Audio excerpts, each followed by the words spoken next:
"Sir, please step back behind the rope." The words came sharp, level. SSG Elijah Brooks, rifle at his shoulder, eyes locked forward. The crowd had swelled again. Midday sun casting long shadows across the white marble. Tourists murmured. Phones clicked. A child pointed. But the man in question didn't move. He sat. CW2 Henry Locke, Vietnam vet, double amputee, bronze medals catching flashes of light, sat in his weathered wheelchair just inches outside the rope line. His expression was reverent, not defiant, but he couldn't see, not past the taller civilians in front of him, not past the velvet barrier. That's when SPC Marcus Valera broke position. Boots pivoted, 2 strides forward, gloves flexed. He bent beside the old man, whispering words no one heard. The crowd shifted slightly, and with a careful motion, Valera unlatched the nearest stanchion and widened the line. Just enough to roll the veteran into full view of the tomb. Silence rippled across the marble like thunder held in check. Click. Valera reset the barrier. Snap. His heel struck the ground. Then he returned to post, and the moment passed. Beneath the midday light, the rifle gleamed. The white gloves never trembled, and the unknown stood honored by 2 men, one with a rifle, one with no legs, both still soldiers. Subscribe if you believe some traditions are worth guarding, even at a cost. Voice overhead. Relief Commander, Plaza Breach, recorded at 12:32 hours. SSG Denise Hanley was already moving. She paced like a short fuse, hair in a tight bun, gloves folded square in one hand. The guard command building was quiet inside, cooler but no less tense. A monitor replayed the breach, Valera kneeling, the vet wheeling forward, rope shifting. "Protocol's clear," she said, snapping her folder shut. "No interaction beyond ceremonial motion, no contact, no speech." "I saw what he did," said Brooks, calm but immovable. "He did it with respect." Hanley's brow twitched. "Respect's not the issue." "No," Brooks said. "It's not." They turned as the door opened. Valera stood outside, hat off, gloves tucked, jaw tight. His voice carried. "I'll take the reprimand, Sergeant." Brooks looked at him hard, eyes like flint. "You already did, soldier. The moment you moved."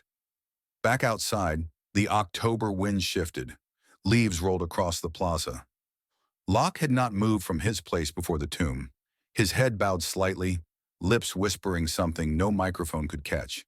A prayer, a memory, a name. Hanley watched from a distance, arms folded. "I ran 100 CID cases," she muttered. "Never once saw discipline given for dignity." Brooks didn't reply, until his phone buzzed. He answered, listened. His posture stiffened slightly. He hung up. "Who was it?" Hanley asked. "Ceremonial command," Brooks said. "Valera's being relieved." Hanley blinked. "Effective when?" Brooks looked out toward the plaza. Immediately, in the barracks, Valera removed his badge, his gloves, folded everything with care. His locker stood open. Inside, the nameplate gleamed. He stared at it, then pulled it free. Clink. The metal hit the floor. Voice, unlabeled. "You train for weeks. March until your feet blister. Memorize every inch of the line. Not for glory, not for applause, but for the unknown who cannot speak, who cannot move, who cannot return.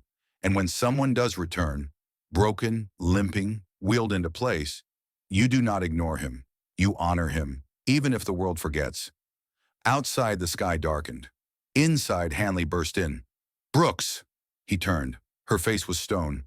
"Stratton's coming?" Brooks stiffened. "Colonel Stratton?" She nodded. "He just left the Pentagon, 30 minutes out, and he wants everyone assembled." Brooks exhaled, looked down the hallway where Valera sat alone, stripped of insignia, still upright, still soldiering. Then Brooks said nothing, because he knew the next 30 minutes would decide everything. As the crowd held their breath, Valera kneeled beside the rope line, sunlight glinting off his badge, rifle gleaming across his back. He extended a hand to the old veteran, shadows of both falling across the white marble, the tomb of the unknown in the background, etched words looming silently between them. "Start talking." SSG Denise Hanley didn't wait for the door to close. Her boots echoed sharp against the barracks tile. Her file folder snapped shut like a verdict. SPC Marcus Valera stood at parade rest, eyes ahead, stripped of insignia. The white gloves were gone. So was his badge. "I broke formation," he said. "You breached the ceremonial line," Hanley cut in. "Unscripted movement, civilian contact, unauthorized deviation from the 21-step cadence." Valera didn't flinch. "To help a veteran see the tomb." Hanley stared at him, something flickering behind the steel. Not anger, something else. "I know what you did," she said low, "but policy doesn't care what's in your chest." A silence. Then, "I'd do it again." Hanley's jaw worked, but she said nothing. Behind her, SSG Elijah Brooks entered, calm as a tombstone. "He's not denying it?" he asked. "No, Sergeant," Valera replied, voice clear. "I'm not." Brooks looked at him for a long beat. His tone stayed cold. "Then that's your career. You understand that?" Valera swallowed once. "Yes, Sergeant." The guard-ready room was cold, fluorescent, surgical. Brooks paced slowly, gloves still folded in one hand, like a sentence not yet delivered. Hanley leaned on the steel table. "Tell me something," she said. "Where does policy end and principle begin?" Brooks turned. "It's not our job to draw that line." "That's convenient," she snapped, "especially when that line's wrapped around a wheelchair." Brooks's jaw flexed. "Command doesn't care about context," he said. "They care about precedent. Let one man bend the line for a noble reason, and the next bends it for a selfish one." Hanley stepped forward, eyes sharp. "So what do we guard, Brooks? The tomb or the optics?" Before he could answer, the door burst open. A junior aide stood panting. "Colonel Stratton's en route. ETA, 27 minutes. Nobody moved. Then Brooks turned slowly back to the table and began refolding Valera's reprimand form. The silence in the locker room was different. Valera sat alone. Locker open. His badge case lay on the bench beside him, the metal gleam dulled by the shadows. He stared at the empty spot on his uniform, a hollow space where the Tomb Guard identification badge once rested. Then he picked up the nameplate he'd stripped earlier, turned it over in his fingers. In the polished steel, his reflection stared back, upside down, twisted, unreadable. Behind him, the ceremonial bell tolled the hour. Ding. Across the grounds, Arlington hushed beneath thickening clouds. Wind carried fallen leaves in slow spirals between the rows of white stone. Retired CW2 Henry Locke still sat in position before the tomb. Unmoving, his gloved hands resting on the worn arms of his wheelchair, his bronze star gleamed in the gray light like a forgotten promise. Brooks approached from behind, slowly. "Sergeant," Locke rasped, not turning. Brooks stopped. "I wasn't trying to cause trouble." "I know. I just wanted to see them. My brothers. All of them." Brooks said nothing. "I thought maybe if I sat close enough, maybe they'd remember me." A gust stirred the flag above the plaza. It snapped like a warning shot. "They do," Brooks said finally. Locke exhaled, then fell silent again. Back inside, Hanley watched the countdown tick on her watch. She looked over at Brooks. "You know Stratton," she said. "He'll want a scalp. Yours or Valera's?" Brooks stared out the window. "Then we're already at parade rest." She almost smiled. Outside, a black SUV pulled onto the access road. It was early. Voice unlabeled. "Sometimes the clock doesn't tick. It hammers. Sometimes 30 minutes feels like a fuse. And when the wrong man holds the match, the whole plaza burns." The vehicle rolled to a stop. Door opened. Polished shoes hit gravel. Colonel Raymond Stratton had arrived, and with him, the weight of Washington. He stepped onto the marble like a man inspecting a kingdom. Uniform pristine, medals arranged with surgical symmetry. He did not salute the tomb. He nodded at it. Acknowledgement, not reverence. Brooks stood ready, Hanley at his flank. Valera stood behind them, stripped but tall. Stratton didn't speak at first, just looked at Valera like a mechanic inspecting a damaged tool. "You disgraced the line," he said finally. "I honored a veteran," Valera answered. Stratton stepped closer. "You don't decide what honor is, specialist. You execute orders. You maintain perfection. No improvisation, No sympathy, no humanity, only the line. Brooks stepped forward, firm. He followed his conscience. Stratton turned. And you'll follow yours right to a discharge board if you keep talking. The clouds had thickened. The wind hissed through the rows of stone. Something deeper stirred. And then, without prompt, Locke rolled forward, his chair creaking softly on the marble. He stopped just behind Stratton. I bled so he could walk, the old man said. That your problem, Colonel? Stratton turned, face frozen. Locke looked him dead in the eyes. Because if it is, you'll have to take it up with every man still buried here. A single gust caught the flag behind them, snapping out hard in full glory. Rain began to fall in slow, heavy drops. The marble darkened. For a moment, everything stilled. Valera, Locke, the line, the flag. The tomb stood silent, watching, waiting, and the next words would decide whether tradition was something you preserved or something you wielded. You will not speak again while I'm present. Colonel Raymond Stratton's voice cut like glass. His boots snapped together on the plaza stone, rain misting across the brim of his service cap. The air had gone colder, harder. Before him, CW2 Henry Locke, soaked to the shoulders, stayed in place, unmoving in his wheelchair, hands folded. Behind them stood the line, SSG Elijah Brooks, spine straight, jaw locked. SSG Denise Hanley, eyes unblinking. SPC Marcus Valera, dress uniform darkened by the rain, but standing tall despite it, despite being stripped. I gave you an order, Stratton repeated. Locke didn't answer, not with words. He reached into his coat and pulled out a photograph, a crumpled one, folded along creases worn deep by decades. He held it up. Stratton didn't look at it. Brooks did. 4 men, caked in mud, grins split wide under helmets. One of them, Locke, young, unscarred. One of them missing. One of them, maybe, here. You don't bury brothers, Locke said. You carry them. The rain intensified. Tap, tap, tap on rifle steel. Hiss across marble. Stratton exhaled sharply and turned away, speaking not to Locke but to Brooks. We have ceremonial expectations, national scrutiny, White House eyes, and instead of discipline, I walk into a pity party with cameras ready. There are no cameras, sir, Brooks said evenly. There will be, Stratton snapped, if this breach becomes a symbol, and if the nation starts thinking that emotions outweigh precision at the tomb of the unknown, we lose control of the narrative. Hanley stepped forward. With respect, Colonel, the narrative started the day we told the world these men would never be forgotten. Stratton pivoted. Sergeant Hanley, you are out of line. She held her ground. So was that rope, until one of ours moved it for the right reason. For a moment it felt like even the wind paused. Then Stratton turned back to Brooks. You're the commander. If you won't enforce discipline, you'll be replaced.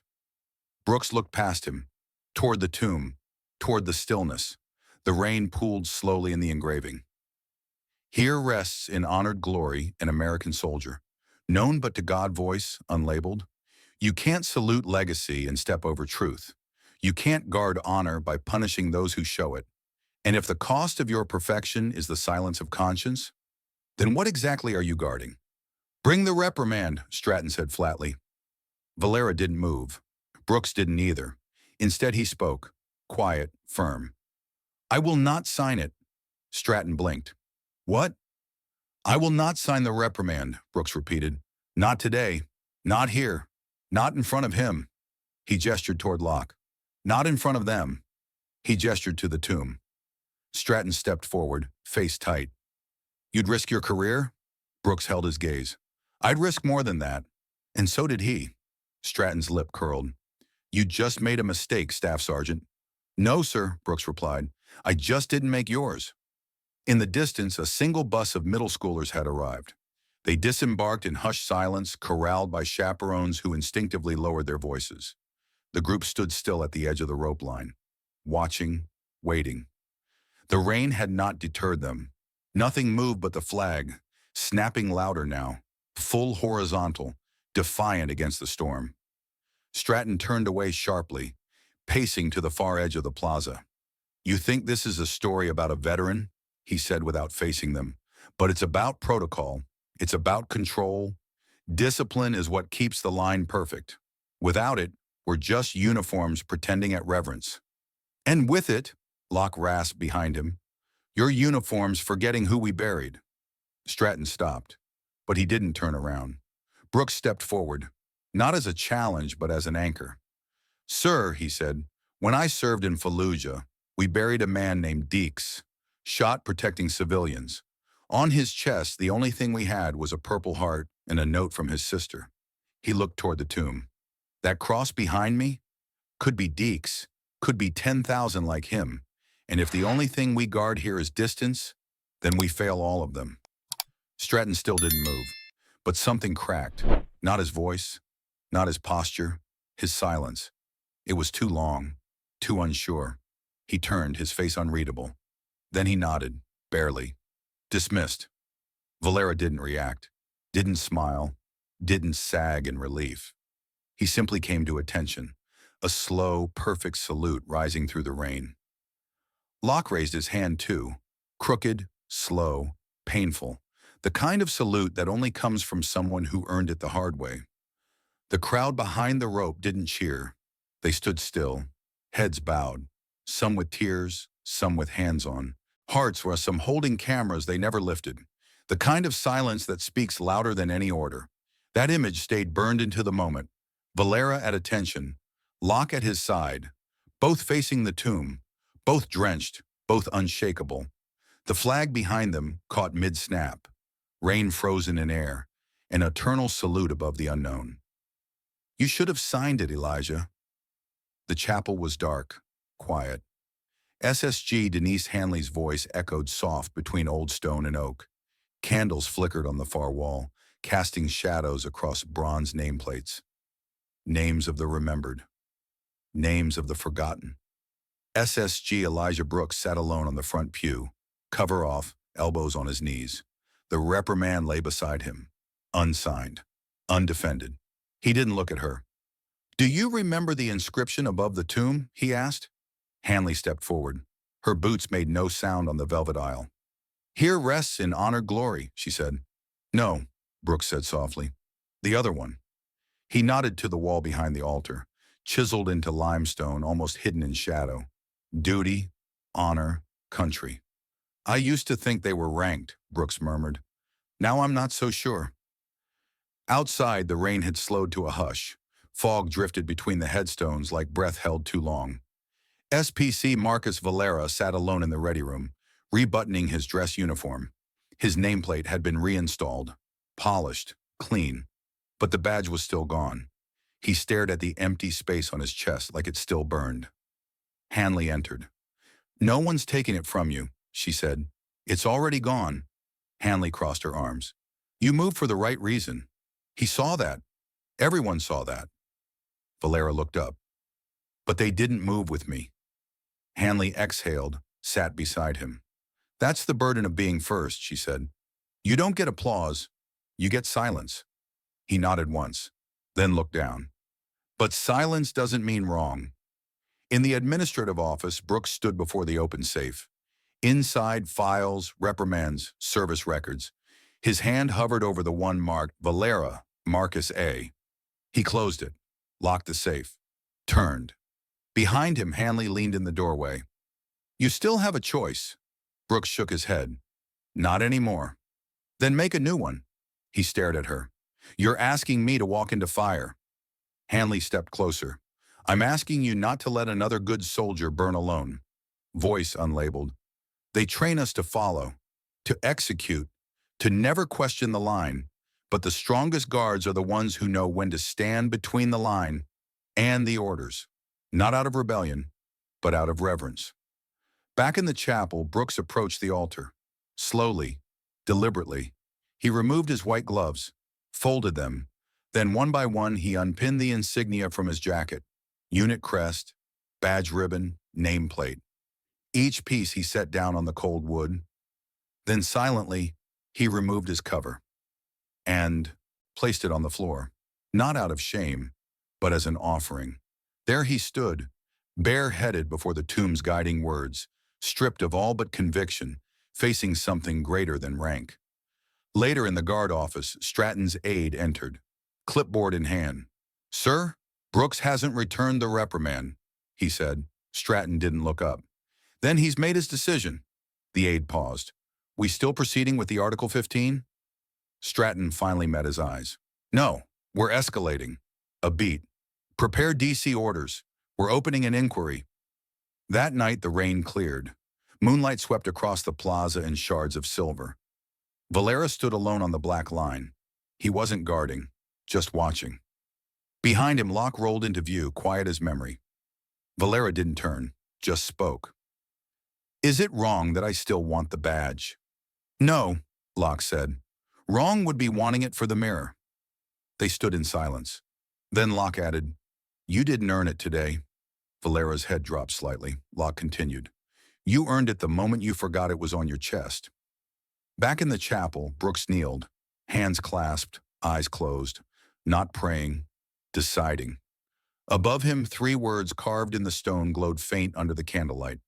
Duty, honor, country, and somewhere outside in the dark, the wheels of power had already begun to turn. "Post him!"